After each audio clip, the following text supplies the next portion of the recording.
E.J. McMahon is the director of the Empire Center for New York State Policy. Thanks for your time, E.J. Let's talk a little bit about the budget. The comptroller has released a report now saying that the state's broke. What do you think?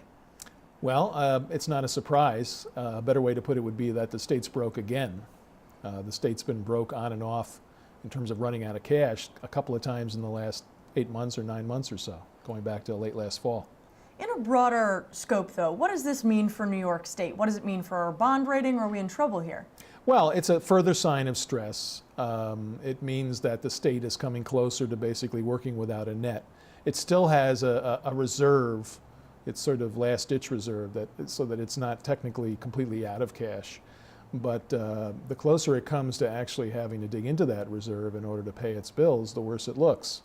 And coupled with that, the fact that they have not completed action in the legislature on the revenue part of the budget, which itself has got problematic aspects. It gives off a very bad impression, I think. Talk about the fact that we still don't have a complete budget. It's about 95% done, but without a revenue portion, we're still kind of hanging here. Well, you have a budget in the sense that all of the budget appropriation bills have been enacted.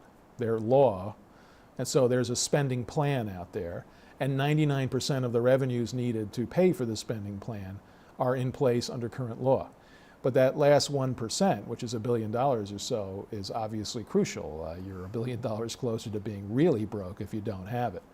And I guess the governor's people feel that they're actually further away from that, that even if you pass the revenue bill that's pending in the Senate, you'd be $500 million short. And let's keep in mind that term revenue bill is kind of a euphemism. We're talking about $1 billion in tax and fee increases on top of $8 billion in tax and fee increases last year, including some of the largest we've ever had in some categories. Watching this process really from start to almost finish, we're not quite done yet. What have you thought going down the line?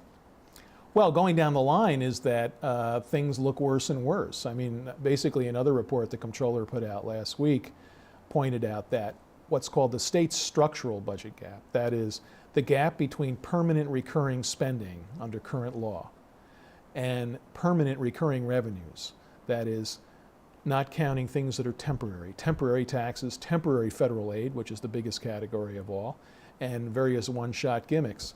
The gap between our recurring spending and our recurring revenues is roughly $14.5 billion. That's basically 28% of the general fund budget, which is the core of the budget.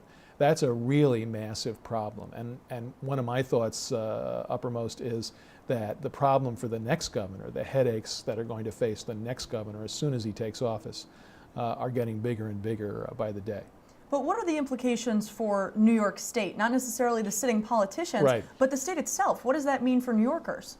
Well, what it means for New Yorkers is that the longer that this problem festers and there's not decisive action taken to rein in spending and to get control of the state's finances, the more likely it is that when the politicians finally do act, because the action's going to have to be those that really have an effect on people. In other words, a lot of the cuts that could have been made in the budget over the last 3 years to begin dealing with this problem would not have been that noticeable to the vast majority of New Yorkers. They would have been noticeable to interest groups, but not necessarily to the people of New York.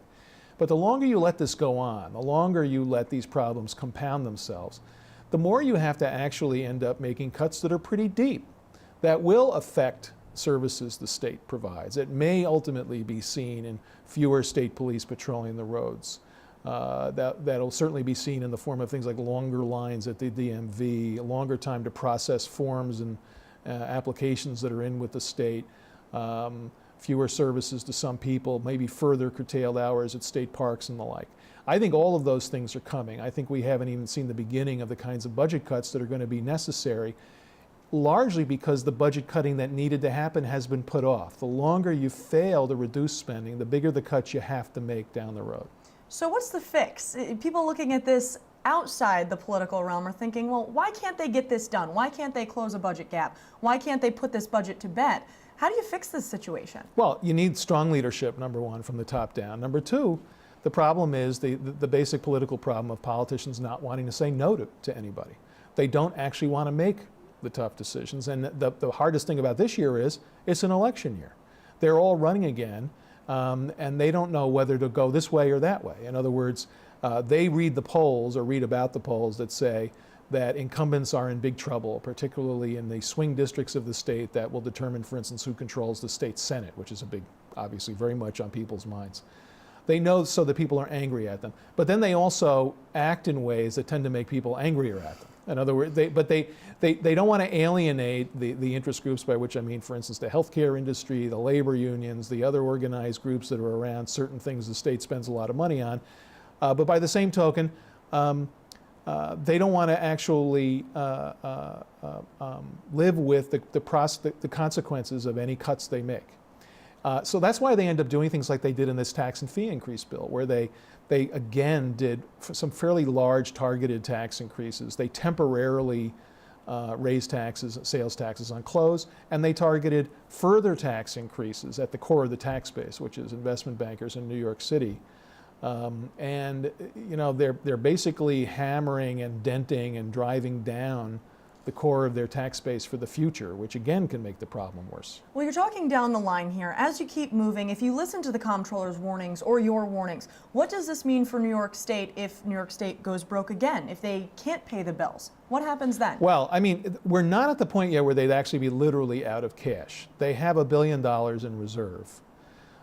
They have the rainy day fund, the end all rainy day funds that they still have not yet actually depleted.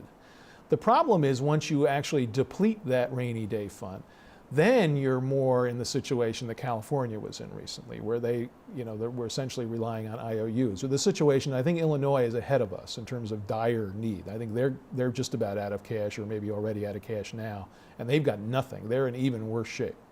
And when that happens, then you start looking at whether you're going to be punished by the bond market and whether you're going to be thinking about being the next Greece. Or if not the next Greece, because Illinois or California may be the next Greece, you may be the next Portugal or Spain, in effect. And I think we're one of the big 3 or 4 among states that are big in terms of their problems.